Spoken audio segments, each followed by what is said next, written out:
নিজের দেশের নাগরিকদেরকে নয়, পুশিন করতে হলে হাসিনাকে অতি দ্রুত বাংলাদেশে পুশিন করুন।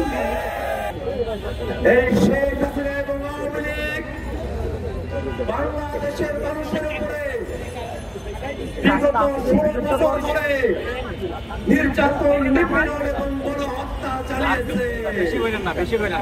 তারা ক্ষমতায় এসে হত্যাকাণ্ড ঘটিয়েছে। বাংলাদেশের ওলামাকে তারা জেলে ভরেছে। সাধারণ মানুষকে ধরে নিয়ে গিয়ে আয়না করে বন্দী করে তাদের জীবনকে নাশ করে দিয়েছে।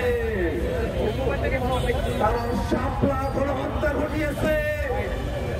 মোদী বিরোধী আন্দোলনে বাংলাদেশের সাধারণ মুসল্লিদের উপরে তারা নির্বিচারে গুলি চালিয়েছে। সেই আওয়ামী লীগ 24-এর অভ্যুত্থানের সময়ে বাংলাদেশের জনতার উপরে নির্বিচারে গুলি চালিয়েছে। তারা নানা ধরনের অপকর্ম করেছে।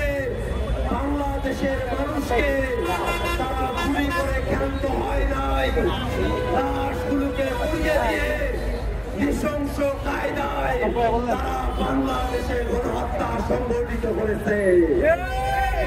আওয়ামী লীগ এবং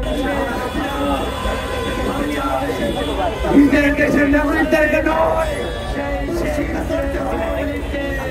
হাসিনাকে বাংলাদেশের মানুষের বিপক্ষে অবস্থান নিয়েছে। আমরা খেয়াল করি ভারত সরকার এবং তাদের বাহিনীগুলো তাদের দেশের নাগরিককে বাংলাদেশে জোরপূর্বক পুশিন করছে। বাংলাদেশের সীমান্তে ভারতীয় মুসলিম নাগরিকদেরকে পুশিন করে বাংলাদেশে তারা পাঠিয়ে দিচ্ছে।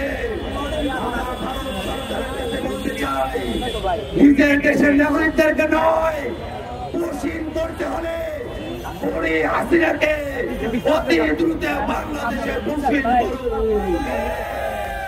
আমরা বাংলাদেশের জনগণ শেখ হাসিনা নাই কার্যকর দেখতে চাই। আর যদি শেখ হাসিনার হিম্মত থাকতো বাংলাদেশের বিচার বিভাগের কাছে নিজেকে নির্দোষ প্রমাণ করার হিম্মত থাকতো, তাহলে ভারতে বসে থেকে নয়, গোপন আস্তানায় বসে থেকে নয়, বাংলাদেশের বিরুদ্ধে ষড়যন্ত্র করে নয়, শেখ হাসিনা বাংলাদেশের আদালতের কাছে এসে আত্মসমর্পণ করে আত্মসমর্পণের সুযোগ